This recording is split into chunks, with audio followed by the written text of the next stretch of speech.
실제로 일본이 집중을 했었던 자기네들이 잘하는 한 중국과 같이 정도의 시장이 넘어갔기 때문인 것이 좀 큰 상황입니다. 여전히 선박의 에너지 효율이 좋은 고부가 가치 선박에 대한 그 선호도는 한국 조선업체로 몰리고 있는 상황입니다. 매주 화요일 저녁 8시에 진행되는 무료 특강 아래의 고정 댓글에서 신청해주세요. 예, 안녕하세요. 데일리경제TV 시청자 여러분. 저는 신영증권에서 조선업과 운송업을 담당하고 있는 20년차 애널리스트 엄경아입니다. 최근 중동 리스크가 완화되는 분위기인데 조선업에는 어떤 영향을 줄 것으로 보시나요? 저희 이제 종전 협의를 지금 진행하고 있는 상황인데요. 원래 한국 배들도 그 안쪽에 한 26척가량 있었는데 6월 29일 현재 기준으로 지금 3척 정도만 남아있는 상황입니다. 일단 그 해협의 노선에 대한 부분은 대부분 철수 정도로 그 방향을 잡을 것 같고요. 장기적으로 봤을 때는 에너지 운송 지도를 조금 바꿀 수 있을 거라고 생각하고 있는 상황입니다. 중동에서의 불안정성을 계속 안고 가기에는 조금 위험성이 있기 때문에 전반적으로 다른 곳에서 에너지를 구하고자 하는 그 니즈나 움직임이 굉장히 강할 것으로 보이고 있고요. 그렇게 되면 운송시장은 오히려 복잡도가 조금 올라가게 되어서 궁극적으로 해상 운송시장은 조금 더 복잡하고 빨라지고 그리고 이로 인해서 조선업계에는 선박에 대한 필요도가 조금 더 올라간다는 쪽으로 반영이 될 것이기 때문에 전체적으로 조선업계에게도 그렇게 나쁜 영향을 주지는 않을 것으로 보고 있습니다. 상반기 국내 조선사들의 수주 현황과 실적은 어떻게 평가하시나요? 지금 한 반년 정도 지난 상황인데 연초에 세웠던 계획치를 이미 한 70% 이상 달성한 수주 계획 기준으로 달성한 기업들이 상당히 많은 상황입니다. 그래서 중소형 조선 업체들 같은 경우는 이미 한 1분기가 지나면서 이미 1년치 수주를 다 한 상황이고요. 얼마 전에 FLNG라고 하는 큰 대형 해양 플랜트를 2기 연속으로 수주한 삼성중공업 같은 경우도 총 수주가 이미 70%를 넘어선 상황입니다. 그래서 수주 목표 같은 경우는 올 연말이 되었을 때 대부분 업체들이 이제 연초에 세웠던 계획 대비 초과 달성으로 마무리를 지을 것으로 보고 있는 상황이고요. 실적은 여전히 저희가 수주 단가 기준으로 상승하고 있는 선박들을 건조하고 있는 단계이기 때문에 2028년까지도 현재 흐름을 보면 영업이익률이 개선되는 추이를 좀 유지할 것으로 보이고 이번 2분기는 아무래도 저희 조업일수가 많은 분기에 해당이 되기 때문에 1분기보다도 더 높은 실적을 기록할 것으로 예상되고 있습니다. 조선업을 볼 때 신조선가와 중고선가를 중요하게 보는데 최근 흐름은 어떻게 해석해야 할까요? 가격 지표 중에서 이 두 개를 저희가 크로스로 보는 이유는 선박이라고 하는 것이 조금 빨리 나오지 않는 산물이기 때문입니다. 그래서 신조선 가격이 당연히 3배니까 더 비싸야 되는 건 맞지만 저희가 시급성이 좀 많이 요구되는 상황에서는 오히려 중고 가격이 더 뛰는 그런 현상을 볼 수가 있는데 2007년 초호황기 그리고 코로나 팬데믹 초기였던 2021년에서 22년 사이 그리고 25년 연말부터 최근까지 지금 중고 가격의 시세가 굉장히 신조 가격보다 더 높은 상황을 유지를 하고 있는 상황이고요. 이렇다고 하는 건 해운에서부터 시작된 선순환으로 조선이 좋아졌을 때 저희가 많이 나타나는 반응이기 때문에 선박의 수요가 많구나라고 하는 거를 느낄 수 있는 지표의 상태이고 앞으로도 조금 상승세가 유지될 가능성이 높다고 보고 있습니다. LNG 운반선 시장은 현재 어떤 흐름이며 앞으로도 발주가 이어질 것으로 보시나요? LNG 운반선 시장은 발주 시장이랑 운송 시장이랑 조금 디커플링이 심화될 것으로 예상이 되고 있는 상황입니다. 왜냐하면 이미 카타르의 LNG를 수송하기 위해서 수많이 발주된 선박들이 나오고 있는 상황인데요. 지금 현재 이제 전쟁으로 인해서 저희가 카타르로부터 수입을 하던 LNG 수입 국가들이 카타르로부터 그 부분을 구하지 못하게 될 상황이 조금 당분간 이어질 것으로 예상이 되고 있는 상황인데 그렇다고 해서 저희가 카타르에 투입하려고 했던 선박을 다른 노선에 투입하는 일은 잘 하지 않거든요. LNG 운송 시장의 특성상.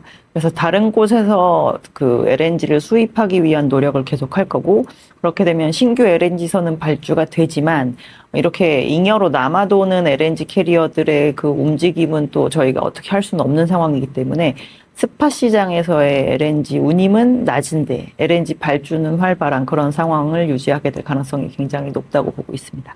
이번 조선 슈퍼사이클은 앞으로 얼마나 더 이어질 것으로 보시나요? 저희가 기본적으로 이 해상 운송 시장의 규제가 강화되기 시작했을 때 한 3, 40% 정도 수준까지 정석적인 방법을 취하는 때까지는 그 방법을 채택하는 그 선주들의 비율이 지속적으로 올라오는 성향을 많이 보입니다.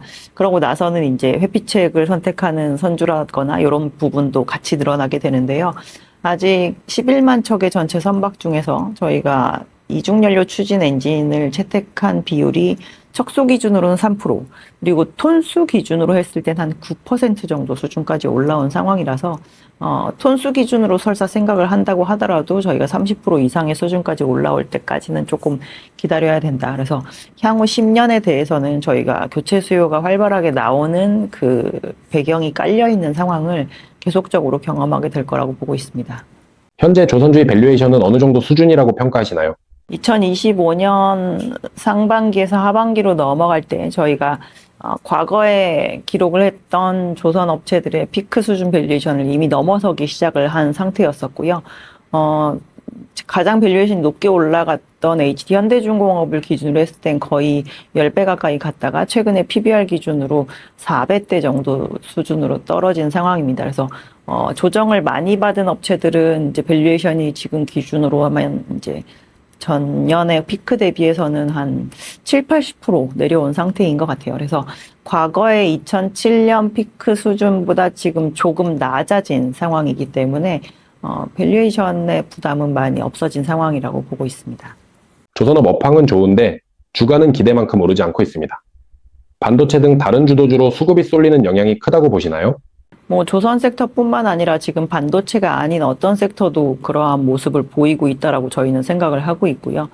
아주 일정한 기관만 잘라놓고 봤을 때 수급을 이겨낼 수 있는 섹터는 어디에도 저희는 없다라고 생각을 하고 있습니다. 그래서 2025년 상반기까지는 저희가 사실 시장 대비해서 아웃퍼폼하는 모습을 꽤나 긴 기간 동안 보여온 상황인데 25년 하반기부터는 어떻게 보면 조선을 조금 대체할 수 있는 섹터로 반도체가 많이 부각이 되었을 뿐만 아니라 그에 상응하는 정도 수준의 실적이 반도체 섹터에서 나왔었기 때문에 저희는 그 사이에 이제 수급 움직임을 이겨낼 수 있을 만큼은 어려웠다라고 생각을 하고 있고요. 지금과 같이 이제 업황이 좋은 수준을 계속 유지한다라고 한다면 궁극적으로는 저희는 업황을 주가가 따라간다라고 생각하고 있습니다. 중국의 추격이 거세다는 평가도 있는데 국내 조선사들의 경쟁력은 여전히 우위에 있다고 보시나요? 아마 2026년뿐만 아니라 27년, 28년, 그리고 30년까지도 말씀하셨던 거와 같은 중국 경쟁력이 부각된다라는 얘기는 굉장히 많이 들으시게 될 걸로 저희는 생각을 하고 있습니다. 극동아시아 3국이 조선업을 굉장히 잘 진행하고 있었는데 이 중에서 이제 3대 조선 국가라고 얘기가 됐던 한중일 중에서 일본의 경쟁력이 굉장히 최근에 많이 처지고 있는 모습을 보이고 있고요.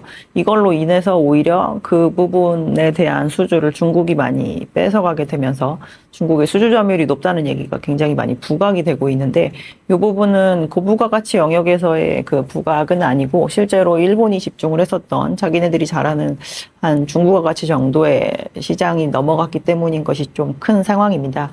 여전히 선박의 에너지 효율이 좋은 고부가가치 선박에 대한 그 선호도는 한국 조선업체로 몰리고 있는 상황이 계속 유지가 되고 있는 상태이고요. 제일 조선 국가라고 볼 수 있는 이제 중국의 점유율이 너무 지나치게 부각이 되고 있어서 오히려 한국 조선 업체들의 중요도가 재차 올라오고 있는 상황이기 때문에 국내 업체들의 위치는 지금 잘 지키고 있다라고 저희는 보고 있습니다. 과거 세계 조선 강국이었던 일본은 경쟁에서 밀려난 가장 큰 이유는 무엇이라고 보시나요? 2000년대 초반부터 최근까지 이제 일본 조선 업체들은 고객 중심의 커스터마이징을 하는 데에는 별로 집중하지 않았던 것으로 보고 있습니다. 그래서 특히나 2000년대에는 선박을 조금 사이즈를 키워주라고 요구를 하는 요구사항이 가장 큰 부분이었었는데 그렇게 되려면 그에 맞는 설계 투자와 그리고 저희가 인프라 투자도 같이 진행을 했어야 되는데요. 일본은 일단 요거에 대한 투자를 많이 멈췄고 인력 중에서 가장 비싼 인력에 해당하는 설계 인력을 제일 먼저 축소하기 시작을 했던 것이 결국엔 지금 이러한 결과를 가져오게 된 것 같습니다. 그래서 요즘에 집중하고 있는 일본의 주력 선종들을 보면 어떻게 보면 비인기 선종이라고 볼 수 있는 부분에 많이 집중을 했는데 그 부분에 대한 이제 점유율이 그래도 지킬 만한 정도 수준은 되었다가 최근에는 이제 중국의 중형조 선수들이 일본이 지금 잘 영위하고 있는 영역까지 수주를 조금 확대하고 있는 상태가 되다 보니까 이제 거기에서 마저도 경쟁력을 조금 뺏기고 있는 상황이 되었다고 볼 수 있는데요. 요거는 단기간에 되돌리기는 조금 어려운 경쟁력 국면이라고 보고 있습니다. AI 데이터 센터 확대와 해상 데이터 센터 사업은 국내 조선업의 새로운 성장 동력이 될 수 있을까요? 전반적으로 AI 데이터 센터와 관련된 산업에서의 가장 큰 문제는 전력 부족에 대한 이 병목을 해소하지 못하고 있기 때문이라고 보시면 될 것 같습니다. 그래서 최근에 국내 조선 업체들 중에서 엔진을 직접적으로 만들고 있는 HD 현대중공업이 미국의 AI 데이터 센터용 엔진을 납품하는 계약을 실제로 체결한 사례가 있는데요. 이거는 국내 엔진사들이 원래 영위를 안 하던 사업은 아니고요. 신흥국의 전력 부족을 대처하기 위한 납품을 지금까지 계속 진행을 했었습니다. 근데 이 수주가 선진국의 AI 데이터 센터용으로 갑자기 나오게 되다 보니까 이제 조금 이런 쪽으로 신시장이라고 좀 생각을 하실 수가 있는데 원래 영위를 했던 사업이고 다만 구매자의 구매력이 이제 신흥국보다 훨씬 더 좋은 국가가 들어온 상태이기 때문에 조선 업체들 입장에서는 기존에 영위하고 있던 사업에 고객군의 레벨이 많이 격상됐다라고 보시면 될 것 같습니다. 그래서 국내 업체에게는 조금 기회로 보셔도 저희는 무방한 분야라고 보고 있습니다. 장보고3 사업은 어떤 프로젝트이며 투자자들이 주목해야 하는 이유는 무엇인가요? 우리나라 군함 중에서 장보고 시리즈는 이제 잠수함 시리즈에 해당이 되고요. 지금 돌아다니고 있는 도산 안창호함, 저희가 캐나다에다가 이제 수출을 하겠다라고 얘기를 하고 있는 그 부분이 장보고 3 프로젝트에 해당하는 부분이 지금 나와서 실제로 돌아다니고 있는 상황이고 여기에 더 확장을 해서 이제 앞으로는 우리나라도 핵잠을 만들겠다라고 했는데 거기에서 확장판이 이제 장보고 N 사업에 해당이 됩니다. 그래서 국내의 해군력을 보강하기 위한 이제 사업에 좀 중추라고 보시면 될 것 같고요. 그 중에서도 잠수함에 해당하는 사업이다라고 이해를 하시면 될 것 같습니다. 한미조선 협력은 어느 정도까지 가능하다고 보시나요? 미국은 내부적으로도 지금 미국 안에서 미국 군함을 다시 옛날만큼 많이 만들 수 있을 거라는 부분이 어렵다라는 걸 충분히 인지하고 있다라고 생각을 하고 있습니다. 실제로 저희가 미국 현지에 가서 봤을 때도 현실적으로 굉장히 어려울 거라고 생각을 하는데요. 그 이유는 기본적으로 군함뿐만 아니라 이 상선 밸류 체인도 이미 다 깨져 있는 상황이라 저희가 이거를 밑에서부터 다시 산업 규모를 늘리고 인력을 키워내고 이 밸류 체인에 걸려 있는 배경 산업들을 다 키워내긴 너무 시간이 모자란 상황이라고 보셔야 될 것 같아요. 그래서 실질적으로 이 미국 바깥에서 군함을 건조하게 되는 부분이 한미 조선 협정에 있어서는 저희는 필수적으로 들어가야 된다라고 생각을 하고 있고요. 우리나라는 이미 이제 미 군함과 관련된 건조 인프라를 이미 갖추고 있는 상태이고 충분한 인력도 보유를 하고 있는 상황이기 때문에 올해 2026년 하반기 정도부터는 조금 사업이 구체화되지 않을까라고 생각을 하고 있습니다. 생각해보면 이 발주 자체는 미국 정부가 중심이 돼야 되는 부분이기 때문에 당연히 컨트롤 탑이 있어야 되는데 지금까지 보면 이제 한미조선협정 관련된 파트너십 센터를 이제 와서 26년 하반기에 워싱턴 DC에 세우기로 한 상황이거든요. 그래서 그 부분이 구축이 되고 나서야 저희가 봤을 때는 구체화되는 게 조금 맞다라고 생각하고 있습니다. 하반기 조선주의 핵심 모멘텀은 무엇이라고 보시나요? 일단 지금 현재 활발한 이 수주업황의 지속성도 중요하고 당연히 저희가 주가를 결정짓는 거는 기업의 실적에 해당이 되기 때문에 지속적으로 이 일회성 손실이나 뭐 이외의 손실을 보이지 않는 조선업체들이 꾸준한 실적 개선 추이, 그 부분도 저희는 중요하게 반응할 것으로 보고 있고요. 2015년 전후로 많이 죽었던 대형 프로젝트들에 대한 발주 건수도 지금 많이 줄 서 있는 상황이라 일반적인 상선뿐만 아니라 다른 쪽에서도 대형 프로젝트들 수주가 조금 이어지게 된다라고 하면 하반기에 조선 업체들이 아무래도 수주 산업이니까 수주 모멘텀이 조금 더 부각되는 그리고 주가도 다시 레벨업되는 그러한 모습을 보일 수 있을 것으로 생각하고 있습니다. 조선빅포의 투자 포인트를 간단히 짚어주신다면요? 각각 업체들이 뭐를 잘하는지를 좀 일단 보면, 한나오션은 방산에 많이 집중을 하는 게 그룹 자체의 좀 전체적인 사업 전략이라고 보시면 되기 때문에 방산에 집중하고 있는 회사라고 보시면 될 것 같고, 삼성중공업은 다른 업체들보다 해양 플랜트에 대한 집중도가 조금 높은 상황입니다. 그래서 그러한 부분이 부각될 거라고 생각이 되신다면 삼성중공업에 대해서 조금 보시는 게 나을 것 같고요. 조선, 방산, 해양, 엔진 모두 다 하고 있는 업체는 HD 현대중공업이라고 보시면 될 것 같기 때문에 규모도 크고 올라운드 플레이어에 대한 그 선호도가 높다라고 하시면 현대중공업을 보시는 게 낫고, 그리고 회사들의 그 사업 영역이 개선되는 거에 대한 이 주가 상승률도 중요하지만 나는 배당 수익도 좀 안정적으로 누렸으면 좋겠다라고 생각하시면 중간 지주 회사에 해당하는 HD 한국조선해양을 보시는 것도 좋은 선택이라고 생각하고 있습니다. 하반기 조선주 포트폴리오는 어떻게 구성하는 것이 좋을까요? 완성조선업체는 일단 하나 무조건 가져가십시오. 저희가 조선업에 대한 투자 심리 개선을 지금 바라보고 있는 상황이기 때문에 조선이 먼저 가야 궁극적으로 그거에 딸려있는 기자재 업체들의 주가도 저희는 재평가 국면으로 들어갈 것으로 보고 있어서 일단 우선적으로 조선주 자체는 하나 가져가자라고 말씀을 드리고 있고, 조선업이 크게 되었을 때 당연히 그 핵심 밸류 체인 안에 들어있는 기자재 업체들이 같이 가야 되는 게 필수적입니다.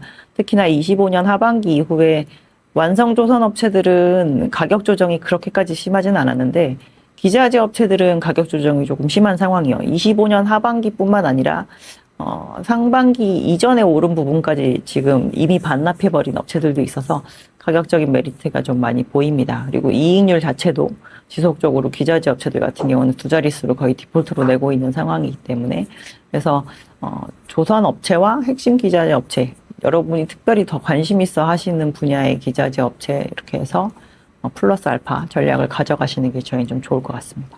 지금도 조선주를 주목해야 하는 이유와 투자 시 유의할 점은 무엇인가요? 기본적으로 중우장대한 산업은 저희가 사이클이 왜 이렇게 개선이 되지 않지라고 하는 게 이제 잘 해소가 안 될 때 보면 공급자들의 과잉 상태가 해소가 되지 않을 때 저희가 이렇게 단기적으로 사이클이 왔다 갔다 하는 거를 많이 볼 수가 있습니다. 근데 조선업은 2010년대 이후로 굉장히 글로벌 전체적으로 구조조정을 많이 당한 상황이고, 우리나라는 그 안에서도 경쟁력이 굉장히 높은 상위 업체 위주로만 컴팩트하게 자리를 잡고 있는 상황이기 때문에 저희가 주식시장에서 접근할 수 있는 기업들이 굉장히 글로벌 상위 업체라는 점을 조금 생각을 해보시면 투자를 하는 데 있어서도 조금 안심 포인트를 가져가실 수 있을 것 같습니다. 그래서 구조적인 공급 부족이 해소가 될 가능성이 굉장히 제한적인데 우리나라 시장에 상장되어 있는 조선주는 글로벌 탑 클래스에 놓여 있다라는 두 개만 생각해 보셔도 저희는 조선주는 하반기에 좀 가져갈 만한 섹터다라고 생각하고 있습니다. 해상풍력 해양 플랜트가 조선업의 새로운 성장 동력이 될 수 있을까요? 선박이라고 하는 건 한마디로 얘기해서 움직이는 빌딩입니다. 그래서 저희가 빌딩 안에는 항상 전기를 쓰기 위한 발전기가 들어가게 되는데요. 그래서 선박은 앞으로 나아가기 위한 엔진, 그리고 그 전기 발전을 위한 엔진, 이렇게 두 가지가 들어가게 됩니다. 그런데 이제 조선의 엔진 기업들이 평소에 이 선박의 엔진을 납품을 하다가 다른 영역으로 저희가 사업을 동시에 가져가는 경우가 있거든요. 그게 육상용 발전을 위한 발전 엔진을 납품하는 케이스인데요. 지금까지는 그 엔진들이 주로 신흥국에 많이 납품이 됐었습니다. 왜냐하면 선진국은 기본적으로 전력망이 자체적으로 좀 촘촘하게 잘 배치가 되어 있기 때문에 저희가 급하게 전기가 필요한 경우가 잘 없거든요. 근데 이제 최근에 AI 데이터 센터에서 너무 많은 전기를 필요로 하게 되면서 이러한 수요가 갑자기 신흥국이 아니라 선진국에서 이제 이런 선박용 엔진 회사에 생기게 된 케이스인데요. 그래서 우리나라는 조선 엔진을 위한 회사들이 조선소라고 하는 그 산업이 있는 가운데서 저희가 납품을 하기 때문에 배에 일단 납품할 발전 엔진을 많이 납품을 하고 나서도 남는 부분에 대한 것들이 이런 쪽으로 발주가 넘어가게 되는 반면, 해외에서 선박용 엔진을 만드는 업체들은 요즘에 생각보다 선박에 조금 관심이 없습니다.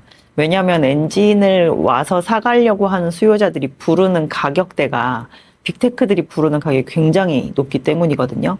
그래서 우리나라의 엔진 기업들을 봤을 때 기본적으로 선박에 들어갈 엔진을 생각하지 않으면서까지 납품을 하지는 않겠지만 선박에 들어갈 엔진을 저희가 납품을 하고 나머지를 납품을 할 때 있어서 예전보다 훨씬 더 저희가 이익률이 높은 납품처를 조금 찾게 됐다라고 볼 수가 있을 것 같습니다. 그리고 엔진에 대한 부분도 증설이 이루어지게 된다면 저희가 P와 Q가 동시에 증가하는 부분이 되겠죠. 그래서 이 부분은 저희가 신성장 동력을 찾는 사업에서 처음 시작할 때 가장 어려운 부분 중에 하나가 처음에 시작은 하는데 수익성을 확보하지 못하고 시작하게 되는 경우가 많은데 이 선박용 발전 엔진 같은 경우는 저희가 확대를 해가지고 신성장 동력을 가져가는 사업으로 키우는데 거기에서 가격까지 좋은 사업으로 시작을 하게 되기 때문에 당연히 조선업체들의 수익성에는 굉장히 도움이 되지 않을까라고 저희는 생각하고 있습니다. 하나오션과 HD현대중공업 중 현재는 어느 쪽을 더 높게 평가하시나요? 저희는 이 조선 산업에서의 커버리지가 넓은 기업에 대해서 조금 더 평가 점수를 높게 주는 편입니다. 조선은 일반적인 상선을 만드는 영역도 있고, 깊은 바다에서 저희가 운영을 하는 해양 플랜트를 만드는 영역도 있고요. 그리고 이제 기존에는 내수에 불과했지만 지금은 이제 해외로 뻗어나가려고 하는 해양 방산 부문도 있고, 그리고 선박에 들어가는 엔진이라고 하는 핵심 기자재 영역까지 한 4군데의 영역이 크게 있다라고 보시면 될 것 같은데 HD현대중공업은 이 4가지 영역을 모두 다 커버를 하고 있고요. 하나오션 같은 경우는 물론 그룹 내에 하나 엔진이라고 하는 엔진사가 있긴 하지만 내재적으로 지금 가져가지 않고 있는 상황이고 엔진의 라이센스를 직접적으로 보유하고 있지도 않습니다. 그리고 저희 기본적으로 방산에 대한 투자를 조금 집중적으로 하고 있어서 다른 영역에 대한 조선 사업에 대한 관심도가 저희는 조금 떨어져 있는 상황이라고 생각을 해요. 그래서 기본적으로 앞으로 조선에서 여러 가지 호재가 나오게 되었을 때 그 부분에 모두 반응할 수 있는 회사를 주식으로 들고 가시는 게 아무래도 조금 투자자 관점에서는 조금 더 안정적이면서 볼 게 좀 많아지지 않을까라고 보기 때문에 저희는 HD현대중공업을 조금 더 높은 점수를 주고 있는 편입니다. 삼성중공업의 향후 전망은 어떻게 보시나요? 삼성중공업의 과거 한 25년 정도의 그 영업 수익성과 그리고 과거의 밸류에이션을 언제 높게 받았었는지를 보면 2010년대 초중반 정도의 몇 년 정도가 그 회사가 3사 중에서 가장 높은 수익성을 보였고 영업적인 측면에서 그때 당시만 밸류에이션이 세계사 중에서 1등의 위치에 있었던 업체라고 보시면 될 것 같습니다. 그래서 가장 뛰어난 모습을 보였던 시기가 조금 짧았다라고 봐야 되는 상황인데 과거에도 조선업체들의 주가 움직임을 보면 그 회사가 가장 잘하는 부분이 부각이 될 때 실제로 시장에서 평가도 좋았고 회사 자체의 수익성도 그 부분을 결과론적으로 저희가 드러냈었던 상황인데요. 그럼 앞으로 26년 이후에 3사 중에서 가장 수익성이 좋은 상황을 유지할 수 있을 것인가 라고 봤을 때 저희는 가능성은 조금 반반이라고 보고 있습니다. 일단 삼성중공업은 기본적으로 국내에서 저희가 해양방산을 진행하지 않고 있는데 방산 사업이 지금 수출로 풀리게 될 부분이라서 이 부분에 대해서의 그 가능성이 가장 낮은 측면을 가지고 있고요. 그래도 조금 다행인 것은 지금까지 다른 업체들보다 해양 플랜트에 대한 투자를 꾸준하게 했었는데 해양 플랜트 시장이 한 10년의 침묵을 깨고 다시 조금 커지고 있는 상황이라 그 부분에서의 가동률이 올라가는 효과를 저희가 조금 볼 수 있을 것으로 보고 있습니다. 그래서 지금 현재 가장 그나마 저희가 안 좋게 볼 수 있는 외부 변수 중에 하나는 100% 해지를 하는 기업인데 지금 원달러 환율이 예상했던 것보다 계속적인 강세인 부분을 조금 보내고 있는 상태이기 때문에 경쟁사들 대비해서 해지 환율이 조금 낮다라는 측면은 앞으로도 할인 요인이 될 것으로 보고 있고요. 그 대신 해양 플랜트가 조금 부각되는 것으로 인해서 주가 밸류에이션이 비슷한 사이즈의 매출을 기록하고 있는 하나오션 대비해서 많이 떨어져 있을 때 저희가 쳐다볼 수 있을 만한 룸은 조금 있다라고 보고 있습니다. 근데 앞서서 다른 부에서 저희가 말씀을 드렸지만 이미 지금 국내 조선업체들의 밸류에이션이 고점 대비해서는 한 7, 80% 내려와 있는 상황이거든요. 그래서 가장 처음으로 픽해야 된다라고 하는 상황에는 놓이지는 않겠지만 향후에 저희가 봤을 때 밸류에이션 갭을 아주 더 키울 수 있는 국면은 조금 지나갔다라고 보고 있습니다. 앞으로 한국과 중국 조선업의 경쟁 구도는 어떻게 전망하시나요?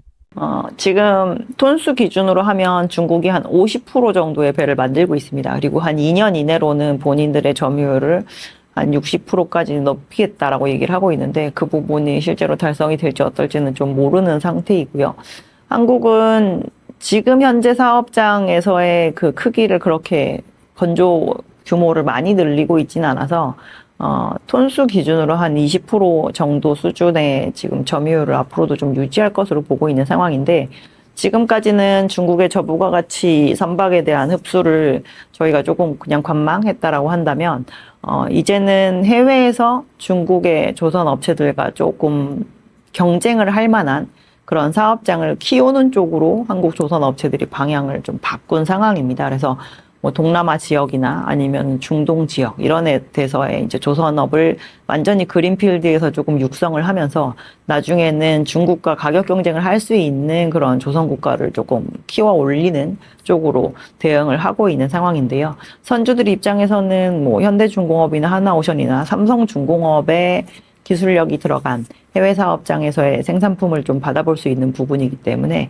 저희가 꼭 고스펙의 선박을 원하지 않는 선주들 같은 경우는 오히려 이 부분에 대해서 조금 반기고 있는 상황이고 그렇게 되면 중국의 지금 현재 독주 체제를 그래도 조금 5년 이내에는 우리나라가 조금 제동을 걸 수 있지 않을까라고 생각하고 있습니다. 한국 조선업의 핵심 경쟁력은 무엇이라고 보시나요? 우리나라 조선 업체들은 뭐 기본적으로 이 조선 사업장의 레이아웃으로 중국과 경쟁이 안 된다는 부분을 매우 잘 알고 있기 때문에 지금까지 항상 그 제품으로 승부를 했었는데 그래서 지금도 이 선박 시장 내에서의 가장 큰 화두는 선박이 어떤 식으로 에너지 전환을 하느냐입니다. 그래서 이 부분에 대한 기술 개발이나 지분 투자 등등을 당연히 멈추지 않고 있는 상황이고요. 올해도 그 그리스에서 열리는 포세도니아에 가서 2025년 같은 경우는 암모니아 추진 선박에 대한 그 세일즈를 굉장히 많이 했던 것으로 알고 있는데 2026년 같은 경우는 이제 SMR 추진 선박에 대한 이 개념 설계들을 좀 널리 알리면서 다음 스텝에 해당하는 선박 세일즈를 여전히 지속하고 있는 것으로 보고 있습니다. 그래서 고객들이 어느 쪽으로 선택지를 선택할지 모르기 때문에 그 부분에 대한 메뉴판을 계속 다 들고 있다라는 것이 한국 조선 업체들이 경쟁을 유지할 수 있는 방법이라고 생각을 하고 있고요. 결국에는 최고 스펙이 아니라 실질적으로 선택받는 스펙에 해당하는 선박을 만들어야 된다는 그 틀을 워낙 잘 이해하고 있기 때문에 국내 업체들이 변화의 국면에서도 잘 대응을 할 수 있을 것으로 보고 있습니다. 지금은 조선 ETF와 개별주 중 어떤 투자 전략이 더 유효할까요? 제가 아까 말씀드렸지만 조선 업체들의 그 밸류에이션이 언제 좋고 언제 조금 나쁘고 이랬는지 보면 그 해당 업체가 가장 잘하는 사업이 좋을 때 그 실제로 주가 퍼포먼스도 가장 아웃퍼폼하는 모습을 많이 보였는데요. ETF 그 포트폴리오 구성하는 이제 매니저 분이 아무래도 조금 전문가 영역에 있다 보니 제가 봤을 때 이 비중 조절을 하는 부분을 충분히 잘 하시지 않을까라고 생각하고 있습니다. 그래서 중간중간 어떠한 쪽으로 종목 교체를 해야 되는지에 대한 고민을 안 하고 조선업에 투자를 하고 싶다라고 한다면 저희는 ETF에 투자하는 것도 괜찮은 방법이라고 생각하고 있고요. 실제로 2007년 호황일 때는 저희가 조선만 담은 ETF가 아예 없었고 중공업 ETF라고 해서 ETF 안에 그 조선의 성격이 뿐만 아니라 다른 것까지 많이 혼용되어 있었는데 요즘에는 조선 섹터에 대한 투자를 ETF로 하기 좀 더 용이한 상황이 되었고 여러 운용사에서 저희가 지금 이 ETF 상품을 출시를 하고 있는 상황이라 ETF 투자를 저희는 꽤나 괜찮은 선택지라고 생각하고 있습니다. 지금 처음 조선주에 투자한다면 가장 먼저 주목할 종목은 무엇인가요? 조선이 어떤 사업을 하는지를 파악을 하시고 그 사업을 영위를 다양하게 하고 있는 업체에 접근하시는 게 저희는 낫다고 보고 있고요. 어떠한 섹터에 투자를 하시던 리딩 컴퍼니에 투자를 하는 게 가장 속이 편합니다. 왜냐하면 회사 자체가 그 많은 매출액과 그 많은 시가총액을 유지하게 되었다라는 건 분명히 시장에서 갖고 있는 경쟁력을 충분히 인정받았다라는 뜻이기 때문에 이게 이 산업에서의 변화를 대응하는 데 있어서도 가장 기민한 모습을 보이게 될 가능성이 높거든요. 그래서 저희는 리딩 컴퍼니에 대한 투자가 낫다라고 한다면 사업회사로는 HD 현대중공업 그리고 중간지주 회사로 접근하셔도 괜찮다라고 하신다면 HD 한국조선해양을 추천해드립니다. 조선업 슈퍼사이클은 앞으로 얼마나 이어질 것으로 보시나요? 선박의 교체 수요가 기본적으로 깔려있는 부분으로 인해서 저희가 형성되는 슈퍼사이클이라고 보기 때문에 교체 수요가 어느 정도까지 찰 때까지는 시간이 꽤 여유가 있다라고 보고 있고요. 저희는 100% 선박이 바뀔 거라고 보진 않습니다. 근데 앞서서 말씀드린 바와 같이 한 30-40% 정도의 그 대체연료 추진 선박이 시장에서 자리를 차지할 때까지는 교체 수요가 좀 유효하다라고 보기 때문에 일단 10년에 대해서는 저희가 안심할 수 있는 구간이다라고 생각하고 있습니다. 조선주 투자에서 가장 중요한 체크 포인트는 무엇인가요? 기본적으로 수주 산업입니다. 그리고 사이클 산업이기도 하고요. 근데 사이클이 꺼지는 시그널은 아무래도 저희가 공급 과잉의 신호가 오게 되면 사이클이 꺼질 수가 있는데 지금은 그러한 부분에 대한 우려는 조금 제한적이라고 생각을 하고 있고 갑작스러운 수요 위축이 된다라고 한다면 그러면 지금 상황에선 저희가 수주가 좀 끊길 수 있을 텐데요.